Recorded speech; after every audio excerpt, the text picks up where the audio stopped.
Last week on Checkered Flag, we presented highlights from night one of the 2014 Australian Super Sedan Championship. The racing was intense as Australia's best drivers cut loose on the lightning-fast Murray Bridge Speedway. Pascoe and Brown down the back straight in the Cola. Not even a quarter of a second behind as we go into turn 3, and the track really looking supreme at the moment.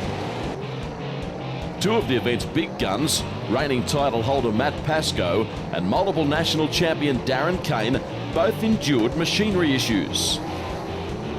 Yeah, blew it. Yeah, it's disappointing. The car's going really good, and yeah, I don't know what to say. Actually, there's not much I can do. Probably we've got another motor to put in it, but we'll miss all the racing tonight. There's only one heat tomorrow night, so we'll be pretty lucky to qualify, I reckon.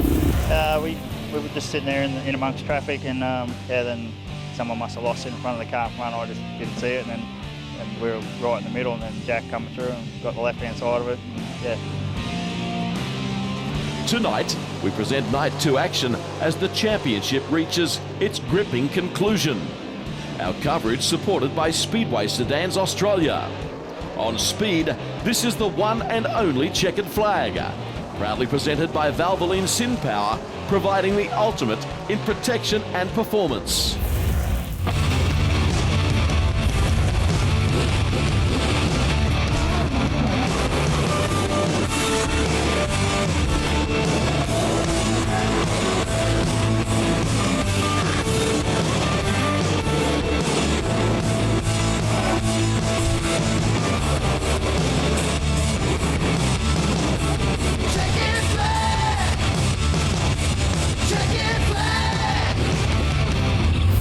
Tremendous to have you with us. Welcome everyone to Murray Machining and Sheds, Murray Bridge Speedway in South Australia. Conditions here are overcast. Night 2 of the 2014 Australian Super Sedan Championship presented by Speedway Sedans Australia. With me in commentary is Rod Calhoun. Rod, it's cool and blustery here. Yeah, most certainly is. Although we have been a little bit fortunate. Showers were predicted. They haven't arrived, but the track's holding its moisture. Should be a great night of racing. This venue established back in 1958. It is steeped in tradition. Very good track for Super Sedans, particularly, Rod, as you say, in the cooler weather when they can keep the moisture in the circuit. They really light up the rear tyres. Callum Harper is the top man at the completion of night 1, in case you didn't catch last week's show. Just the 1 point in advance of Wayne Brims, who in turn is 1 point clear of Ryan Alexander, who's really making the experts stand up and take notice. Of course, Ebony Hawkins doing a fantastic job for us in the pits. Let's go down to analysis with the top points man from night 1. Thanks, guys. I'm here with the top point scorer from night 1, Callum Harper. This has got to be the closest national Super Sedan title we've had in so long. There's only 15 points. It separates the top 11 guys, and by 1 point, you've come out on top. Well done. Yeah, no, the competition's definitely very tough, and you've got to be really on your A game to get ahead with these guys around. So, what's your strategy going into tonight then? Just give it our best shot. Just do what you do each week. Just treat it like another race. Just give it your all. Just go for it. Did you make any car changes overnight? No, you can't really tell what they're going to do. They grade the track that often, and you sort of just got to guess. I guess that's good guys that have more experience knowing their car and what to do and what works. We're sort of struggling a bit, but we sort of kept up with them last night, and yeah, we can only hope we can do the same again tonight. So. Well, best of luck. Thank you. Yeah, cheers. Thanks. Thank you for that, Ebony, and well done to Callum Harper so far, having a fantastic weekend here at Murray Bridge. That does not apply to Darren Kane, former multiple national champion. Lots of problems. Here he is now with Ebony. Thanks, everyone. I'm here with Darren Kane. Now, last night you blew an engine in that heat. Your guys worked pretty quick because as we were wrapping up, I saw you jump in the car. So you've got a new engine in. How was that? Yeah, it was about 10 minutes away from being ready, and was doing a bit of a rain dance, and never happened. But yeah, it should be okay. We just got to get through this heat and hopefully get into the B main, and if we can make the A main, I'll give it a hell of a shake. Now, this engine that you popped in has got a couple of feature race wins to its name. Yeah, it's the one we won the National Series with, and Queensland title and the New South Wales title early in the season. So it's been okay. We've had a lot of problems with it, so hopefully we've got it sorted out. Being on a smaller track, does that help you at all in terms of running the engine? Nah, this track's pretty hard on motors because you're pretty well hard on the throttle for most of the time. So I'm hoping that I'm just going to give it everything. That's all I can do. All right, well, best of luck for the final heats, and see you again soon. Thanks, Darren. Thank you. Darren Cady manages a smile. Time constraints on today's show not allowing us to bring you comprehensive coverage of every heat, so here's a race recap. In Heat 16, Pandemonium reigning supreme on the first couple of corners. Cody Brown starting on the front row along with Russell Worthley, and when the green flag was shown second time of asking, it was Cody Brown that was able to surge to the lead. As you look at Brad Smith there in the little transport entry, having a tremendous battle with the North Queenslander Trent Wilson. But when the dust settled, it was Cody Brown emerging victorious as the checkered flag flew in advance of Ryan Alexander and Brad Smith. Now, heat number 17 provided its own share of drama with Wayne Brims from northern New South Wales absolutely flying as he had been all meeting. Now, Gary Higgs was involved, as was Peter Nicola. Now, the story of this race was that Brims actually took out the heat. Unbeknownst to the crowd and everyone else in the pits, his engine blew up on the infield after the race and he was out of the meeting. Wayne Brims just taken out Heat 17. That's a third win, and now you are definitely starting this feature on pole. Well done. Yeah, it'd be good to see that, but we've just done an engine in the last heat, so we're probably going to be out for the weekend. Might go and ask my uncle a minute, can I borrow his car? But as far as mine, it's done for the weekend. So you're out. What happened? Because was that just as you were crossing the line? Nah, just when you restart, it just got a little bang in it, and I'll have a look, but it's done for the weekend, the car. So terrible luck for Wayne Brims. We then turned our attention to heat race number 18. Matt Pascoe, the defending national champion. He started on the front row along with Jared Harper, the former national title holder, and they put on a fantastic battle during the early stages that unfortunately led to the demise of Harper, who looped the model and got into all sorts of trouble. Upon the resumption of racing, Matt Pascoe was able to drive away from his rivals and defeat Victoria's Ash Bergmeyer, who stormed around the outside of young Nicola Jr. to secure the runner-up position. And third to the checkered flag was in fact Mick Nicola Jr. in the Victorian 23 car, the second national warranty entry. A good battle, and Ash Bergmeyer continuing his good form this weekend, proving to be one of the quicker cars, the Bergmeyer Engineering rocket race car, seen here in pursuit of the eventual winner Matt Pascoe, the driver of the Sweet chassis, down the main straight, taking the checkered flag. In that one you can see they were fairly tightly packed as they crossed the start-finish line at the completion of that race. So we now turn our attention to comprehensive race coverage and pick up the action with Heat 19 in the field with Rod Calhoun. Yeah, a lot of interest in this race with Darren Kane starting and trying to gather points as he blew an engine on night one, as most people know now, trying to catch up points and get himself a decent start position for the final. Lucas Roberts off the inside, Bert Vosbergen on the outside of row one. Yeah, big bad Bert in the 4 car, and here's Darren Kane in the Dominator entry, number 36. And Wayne Randall not too far away either. You can see the pace, an absolute cracker out there on the clayway in front of a pretty good crowd here at the Murray Bridge Speedway watching the National Championship for 2014. Yeah, this meeting being run in a very polished fashion, not much time between races, really well run. Congratulations to the host club. Lucas Roberts has his hands full here with Darren Kane, the multiple national champion. As I said, desperate for points in his bid to capture another crown. Oh, fantastic speedway here. They're side by side, two of the nation's best. And again, we see a battle of chassis manufacturers here. In addition to the battle of drivers, the insane car up on top of the speedway, and look at Kane, that beautifully presented Dominator machine. They don't look like touching despite racing very close together. Yeah, absolutely. Now, I spoke to Darren Kane about this engine they've put in the car overnight. The engine he blew was obviously his #1 motor. This engine, his team didn't have a lot of confidence in its pace, but Darren was in no way speaking like that. He was very confident that he could get the job done with this motor. Wayne Randall, veteran, runs in third, then Vosbergen, and Steve Jordan, another former national champion. Wow, isn't this field stacked with quality? We now check out the action further back. Randall in advance of Vosbergen. They are running quickly out there. The track's superb and they're getting the power to the ground.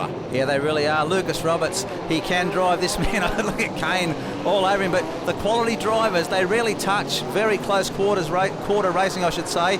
And Lucas Roberts getting a nice run off the turns at the moment and just keeping Kane at bay. So Darren Kane trying to create something of a motorsport miracle tonight. Second night of hostilities for the national title. Had a horrible run with, he was beset by mechanical problems and has got to come up with something miraculous to challenge for the championship tonight. Yeah, bit of a track curator's dream today here in Murray Bridge. It's been cloudy all day, but no rain. So just, yeah, really good track conditions tonight. And yeah, as I say, the curator would have really enjoyed what he's had to work with. There's Randall, also running a rocket car, the KRT entry. This is the only major event that Wayne Randall has not won in what has been a glittering career. It has, only a part-time racer now, as we know, but Wayne, a really nice guy and a quality driver, no doubt about that, as Lucas Roberts comes around to take the 1 lap to go flag. And Kane is not giving up, is he? Looking for every point he can possibly gather. He's got a lot of ground to make up. Lucas Roberts, this will go down as one of his best ever drives. What an effort, holding out the legend that is Darren Kane. Wayne Randall third, Vosbergen further back. He was unable to go with the leaders, Bert Vosbergen. And Steve Jordan running mid-pack there in the Queensland 10 car. Rounding out the top 5. Well, gee, I hope that is a sign of things to come tonight. What a wonderful battle. Let's hear from the winner now with Ebony.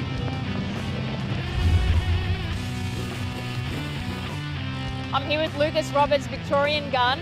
Now you've just won that heat. Congratulations. Yeah, thank you. And you're back taking the hood off the engine. What sort of work are you doing at the moment? Oh, I just cleaned a bit of mud off it for now and changed the setup for the finals. A little bit loose coming off the corners. So we'll just try and get a bit more speed and tighten it up coming off the turns. Is the track opening up to have a good couple of lanes of racing? Yeah, I think so. The bottom's pretty juiced up at the minute and the top's probably a bit wet. So I think we'll get a push up top and there'll be a few down in the gutter. Nice. And what sort of tyre setup are you going to run then for tonight? We'll stick with the American races and take a little bit of stagger off like everyone else and yeah, so we can get through the final without crashing out. It'll be all about the traffic on the short circuit, so best of luck. Yeah, I think lap traffic's going to play a pretty major part here in a few laps of a 40-lap final, whatever it is. And but I'd just like to thank GDL Excavations for their sponsorship this year, and HV Pierce Engine Rebuilders and Insane Chassis and Ultra still back home. It's without them, you can't do this sort of stuff. Yeah. That's it. Thank you so much for your time. All the best for the feature. All right, thank you. Okay, final heat race of the weekend now. It is heat race number 20 still to come, the C main, the B main, and the championship finale. Over 40 laps. Charles, Gartner, Towers, Northfield occupy the first 2 rows of the grid here. Underway, and Gartner in the GT Bobcat entry. The Prince of Panola sails by on the outside to take the lead. Here comes the challengers. Yeah, Gartner has a really good shot at winning this title tonight. It's not exactly his home track, but he's certainly done a lot of laps around here. And Dave Gartner is a serious operator on any track in this country and will fancy his chances, as will that man on screen, Lachlan Onley. Oh, busy racing here. There's McPherson up on the inside. They are 3 wide there. Jack Childs, the Queenslander, runs second. The other Queenslander, Gavin Northfield, is third. That's Gavin ahead of this snarling pack that is headed up by Lachlan Onley. We mentioned a couple of times on last week's show, Onley finishing on the podium in the last 2 national championships. It is very serious speedway out there as Childs puts it on the infield. The Mustang, that car is actually for sale at the completion of this race, meaning he didn't get a scratch on it there, and that's important. Yeah, he was thinking ahead there. Oh, he'll be disappointed. He was driving very well there, but just got stuck in the middle of the track there. A little bit of a slick line through the middle. Back tyres on that and spun himself around, unfortunately for Jack. Yeah, I'm sure the track will be re-prepped at the completion of the heats.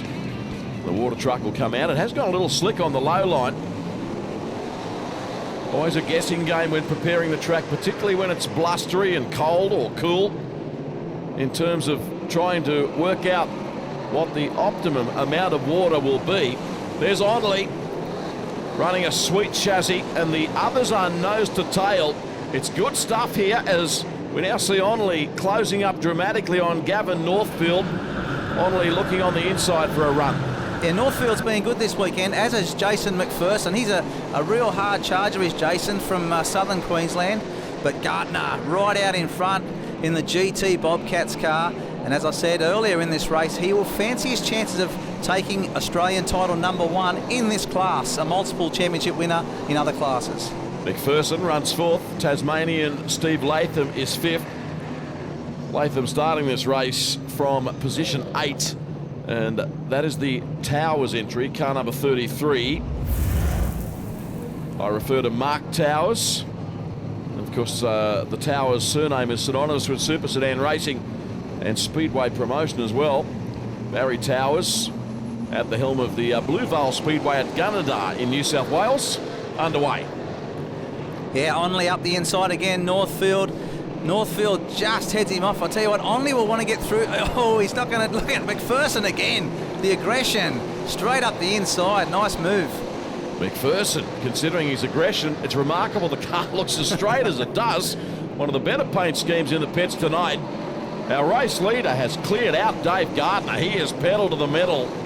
Gav Northfield now lies in second. Lachlan Onley third.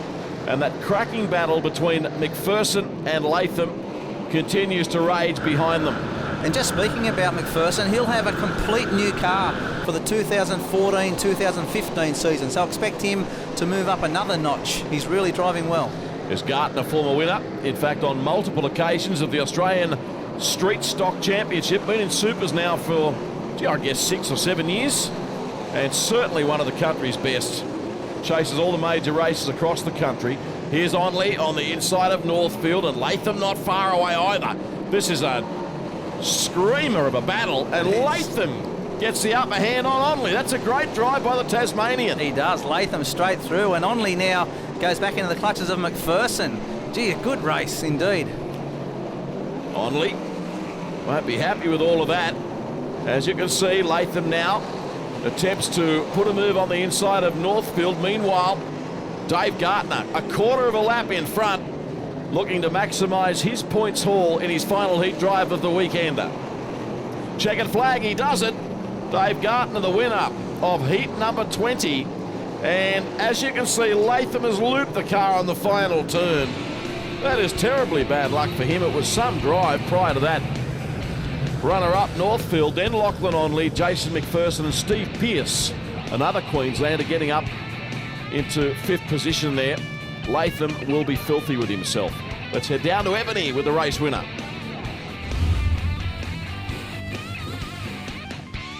Dave, good work taking out that final heat. Yeah, no, it was good. Track was slicking off a bit, and I was just thinking about trying to get the win, and yeah, just didn't want to get past, but didn't want to push too hard either. So car was pretty good, and no, I think we won by a little bit by the sound, so it was good. Do you think there's any tricky spots or holes forming on the track? The biggest issues between 1 and 2, you sort of got to go around the slick stuff. So yeah, it was a bit hard to know how high to go. Obviously, I didn't have anyone to sort of check out and see what was going on, but seemed to be pretty high through there, and just go off the gas a little bit because it's quite slick. So how do you think the car's going to run for 40 laps? Yeah, no, I think we'll be good. Talk to the boys about our pace in a minute, but we'll change it and watch it. They might even prepare the track again, so we'll just have to see what happens. But no, car's good. All right, best of luck. Thank you. Thank you. Ta. Check it flag.